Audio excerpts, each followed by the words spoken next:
చెప్తున్నా కదా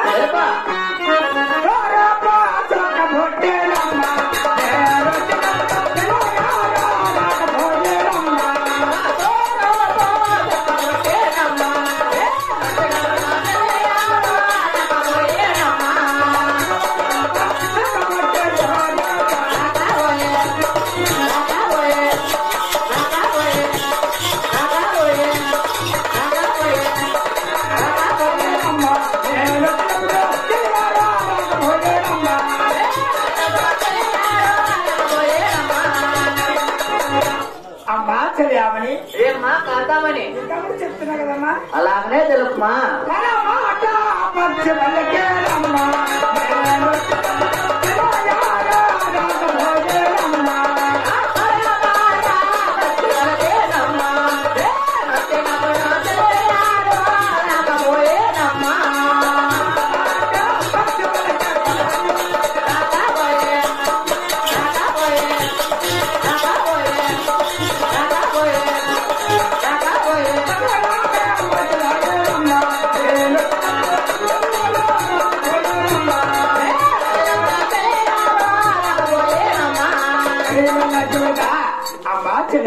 ఏమ్మా కాంతామని అంతే కదమ్మా మరి ఇప్పుడు కూడా చెప్తున్నా కదా ఇంకా తెలుపుతావా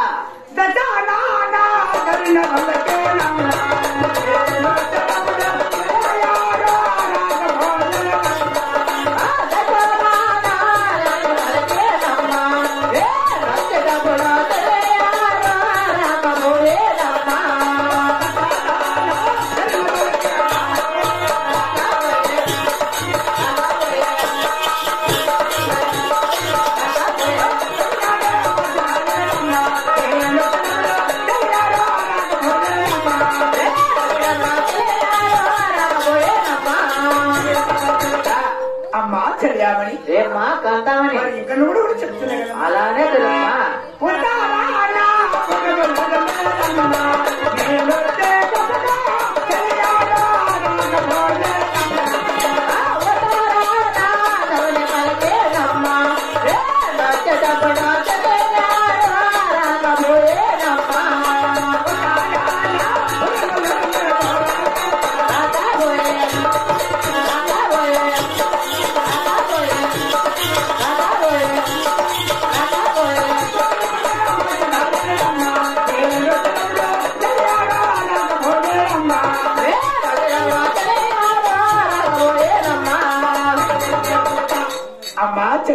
ఏమ్మా కాంతామని నా జన్మ వృత్తాంతము అవునే నా చంద్రాచార్యము అమ్మా చెల్లామని ఈ ఆత్మనమనక అతి తొందరగా చెడికి రావమ్మా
అవునమ్మా. అర్జెంట్ గా రమ్మంటివి.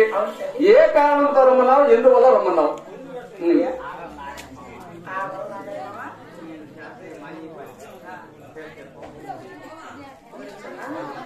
సరే ఇప్పుడే కాదు, ఇప్పుడే వద్దు. నాకు తెలుసు అమ్మా తల్లి. చెప్పు తల్లి. మా గరుడాద్రిపురం నుంచి వెళ్ళే సమయం అందున, మీ ఊరి నుంచి వచ్చే సమయంలో, అంటే మా ఊరి నుంచి వచ్చే సమయమున ఏం జరిగింది తల్లి? ఈ తూర్పు భాగం నుంచి బయలుదేరగా ముందుగా తూర్పు భాగం నుంచి బయలుదేరి వచ్చినప్పుడు 9 మినిట్లు 9 మినిట్ అయిందనమాట. ఈ పరవట భాగం నుంచి బయలుదేరగా అది మంచిది కాదు. పరవట భాగం నుంచి వచ్చినప్పుడు పక్షి పలికినట్లు, పక్షి పలికినట్లుగా. ఈ ఉత్తర భాగం నుంచి బయలుదేరగా ఉత్తర భాగం నుంచి వచ్చినప్పుడు 20 మినిట్లు, ఉన్నట్లుగా. ఈ దక్షిణ భాగం నుంచి బయలుదేరగా అవును కదా, ధరణి పలికిట్లు. నా మనసుకు అడుగుతున్నాయమ్మా. కాబట్టి నేను ఎలవరి సమయం అందా. అవును. ఇలాంటి సైన్యములు మంచి అంటారా, ఇవి చెడ్డం అంటారమ్మా? చూడమ్మా, అమ్మా. మీరు దేవాన దేవతలు. అవునమ్మా. అక్కడ వైకుంఠంలో ఉండేవాళ్ళు మీరు. ఆ వైకుంఠంలో ఉండండి. మేము ఈ భూలోకంలో నివసించే మానవులం. మానవులు. అవును. దేవతలకే తెలియకపోతే మా లాంటి మానవులకి ఏం తెలుస్తుంది తల్లి? చూడమ్మా, మీలాంటి మానవులు కూడా అవులే, మీరు కూడా ఎక్కడికైనా ప్రయాణాల సమయంలో అవులే సైనిక శాస్త్రం పాటిస్తారు కదా. అంటే నేను కూడా వైకుంఠం వదిలేసి ఇప్పుడు మీ దగ్గరికి వచ్చా, భూలోకానికి వచ్చారు కదా. భూలోకానికి దిగి వచ్చినా కాబట్టి ఈ భూలోకంలో నరులందరూ కూడా సగిన శాస్త్రాలు పాటిస్తూ ఉంటారు. ఇది మంచి అంటావా, చెడ్డమంటావమ్మా అని కొంచెం ఆవేశంలో ఉన్నావు అని మనసు ఆందోళన పడుతున్నావు. కాబట్టి నీకు జరిగిన శాస్త్రంలో నీవు కూడా ఒక్కటి కూడా మంచిది లేదు తల్లి. అంటే నేను ఎవరి సమయం మంచిది కదా. అవును, మాకు దుస్సగినములు అంటారు అవి. అలా ఈ భూలోకంలో దుస్సగినములు అంటారంటే చెడ్డ సగినములు అంటారు అవి. కాకపోతే ఇక్కడ వచ్చినావు, ఎగురుతున్నావు, దుంకుతున్నావు. ఇక్కడున్న భక్తులకు తెలియదు నువ్వు ఎవరైంది కొత్తగా వచ్చినట్టున్నావు. కాబట్టి నువ్వెవరో, మీ పేరేమి, మీ తల్లిదండ్రులు ఎవరు, నా జన్మవృత్తాంతము, నీ భర్త ఎవరు, నా సమాచారము, నీ సమాచారం అలాగనే చెప్తున్నా. చెప్పు. ఆలోచన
నా సమాచారము సమాచారము మా తల్లిదండ్రులు చెప్తారు. తల్లిదండ్రులు చెప్తే కదా మాకు అర్థమయ్యేది. మా తండ్రి గారి పేరు ఏమంటారు? సముద్రం అంటారమ్మా. ఓ, ఆయనకు ఆ పేరు వచ్చింది. ఆ పాప సముద్రంలో తామ్రపుష్పంలో జన్మించాను. అంటే దేవతలు రాక్షసులు కోలాహలం చేసుకున్నప్పుడు బాల సముద్రంలో తామ్రపుష్పంలో పుట్టావు కాబట్టి మా తండ్రి గారి పేరు సముద్రుడు. మీ తల్లి గారు? మా తల్లి కావేరి కృష్ణమ్మ. అడిగిన వరాలకి మా తల్లి కావేరి కృష్ణమ్మ. మీ తల్లి నీ భర్త అది మహావిష్ణు అంటారమ్మా. దశాపండ అవతారం ఎదురు మహానుభావుడు శ్రీమన్నారాయణ వైకుంఠ వాసుడు లక్ష్మీ నరసింహస్వామి. కదిరి నరసింహస్వామి నీ భర్త. నీ పేరు చెప్పు తల్లి. చెప్తాను. ముఖ్యంగా నీ పేరు కదా మాకు కావాలి. అలాగనే చెప్తా. అలాగే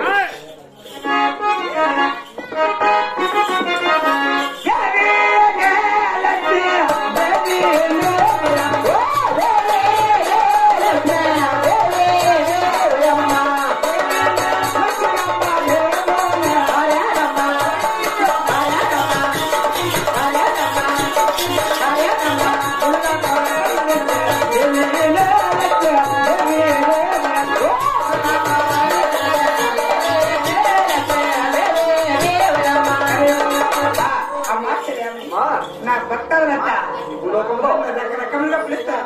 ఈ భూలోకంలో భక్తులందరూ కూడా రకరకాలుగా పరిపరి విధములుగా 10 నామదేవతలతో పిలుస్తా ఉన్నారు. అంటే 10 పేర్లు పెట్టుకుని భూలోకానికి వచ్చావా? ఈ 10 నామదేవతలు ఎలా ఉన్నాయి, నిన్ను ఏమని పిలుస్తా ఉన్నారు? ఓహో, అంతేగాని మాకు కావాల్సింది. నువ్వు 10 పేర్లు చెప్తున్నావు కాబట్టి ఇప్పుడు ప్రస్తుతానికి ఏమంటారు? ఆది మహాలక్ష్మి. ఓహో, ఆది మహాలక్ష్మి. నువ్వు తదుపరి మనం ఏమంటున్నారు? మరి ఇక్కడ ఏమని పిలుస్తా? అలాగే చెప్తాను.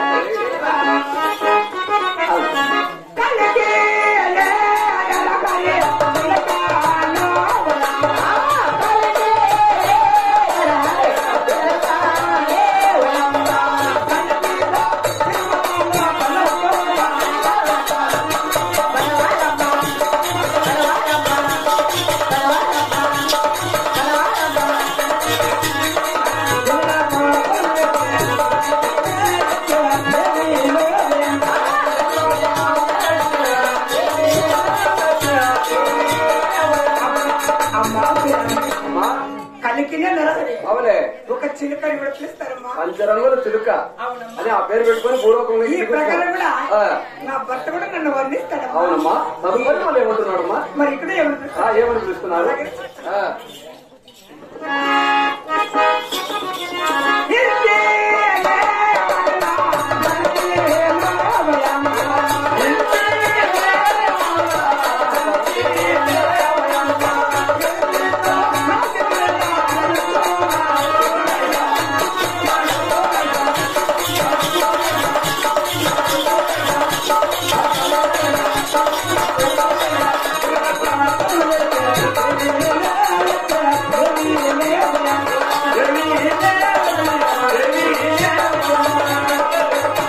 మాచలేవని ఇంటినే మనుల. అవులే, మనుల బంతిని కూడా పిలుస్తాడు. పూల బంతిని కూడా ఆ పేరు కూడా నీకు ఉంది అనమాట. ఈ ప్రకారం కూడా ఓహో, నా భర్త కూడా నన్ను భూలోకంలో భక్తులు పూల బంతిని కూడా నేను కొలుస్తున్నారు తల్లి.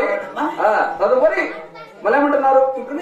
ఏమని పిలుస్తున్నారు? అలాగనే చెప్తున్నాను. చెప్తాలి.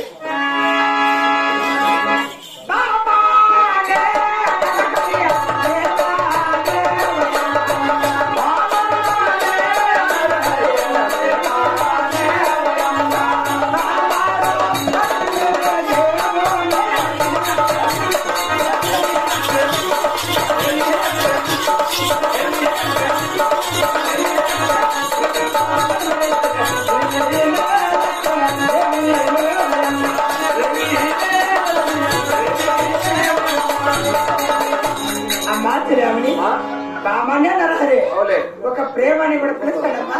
నీ భర్త పైన నీకు అంత ప్రేమ ఉందన్నమాట. ఆయన వైకుంఠ వాసుడు కాబట్టి. లక్ష్మీ నరసింహస్వామి. అవునవును, నా భర్త నీ భర్త పైన నీకు ప్రేమ ఎక్కువగానే ఉంటుంది తల్లి. అవునమ్మా, ఆయన వైకుంఠ వాసుడు కాబట్టి. ఇంతే కదమ్మా. ఇంకా ఇలాంటి భక్తులతో ఏమని పిలుస్తారంటే ఇక్కడ ఈ భూలోకంలో భక్తులు నిన్ను ఏమని పిలుస్తున్నారు? ధనలక్ష్మి, అవును తల్లి, సఫల లక్ష్మి, అవునవును, సంతాన లక్ష్మి, సౌభాగ్య లక్ష్మి, అవును కదా, శ్రీలక్ష్మి, గజలక్ష్మి, భూలక్ష్మి, గృహలక్ష్మి, వరలక్ష్మి. ఇప్పుడు ప్రస్తుతానికి ఆది మహాలక్ష్మిని పిలుస్తున్నారు. ఇక్కడ ప్రస్తుతానికి ఒక పేరు మాత్రం ఆది మహాలక్ష్మిని పిలుస్తున్నారు. ఎవరికి ఇష్టం వచ్చినట్టు వాళ్ళు పిలుచుకుంటున్నారు. అవును కదా, చాలా బాగా చెప్తున్నారు. చూడమ్మా, ఈ మనోహర మందిర, అవునే, ఈ దేవగ సభలో ఇంతమంది భక్తులు చూస్తుంటే ఇలాంటి భక్తులందరూ చూస్తా ఉంటే నీకేమనిపిస్తుంది? నాకు చాలా అలసటిగా నిద్ర వచ్చినట్టు. చూడమ్మా, భక్తులు చూస్తే సంతోషం రావాలా కానీ నిద్ర ఎట్లా వస్తుంది తల్లి నీకు? ఈ గుళ్ళకు వచ్చాను కనుక ఓహో, ఈ ఎంతమంది భక్తులను చూస్తా ఉంటే ఆనందం అయిపోయింది. ఈడేదో సామాన్య మానవులు కదా, ఆనందంతో ఎక్కువ అయిపోయింది నీకు. ఏమిటో నాకేదో జిట్టు పెట్టిట్టున్నారు మరి ఎవరో. అవునా, దిష్టి కూడా పెడతారా నీకు? నాకేదో కొంచెం ఆయాసంగా ఆహా, నిద్ర వచ్చినట్టుగా ఓహో. చాలా అలసటిగా కూడా ఉంది. అంటే కొంచెం ఎగిరినావు కాబట్టి అలసట వచ్చి ఉంటుంది. లోపల శనియాగృహం ఉంది, అక్కడికి వెళ్లి కొంచెం విశ్రాంతి తీసుకోరా. 10 నిమిషాలు నిద్ర నిద్రించి నేను ఆ చెలియాగ్రహానికి వెళ్ళి తదుపరి మళ్ళీ 10 నిమిషాలు నిద్రించి నిద్రపోయేసి తదుపరి మళ్ళీ ఇక్కడికి వస్తా. వీళ్ళంతా ఇట్లా కూర్చొని ఉంటారు. నువ్వు పోయి పనుకొని చెప్పు, మళ్ళా లేచి రాపు. అలాగే మంచిది. దేవి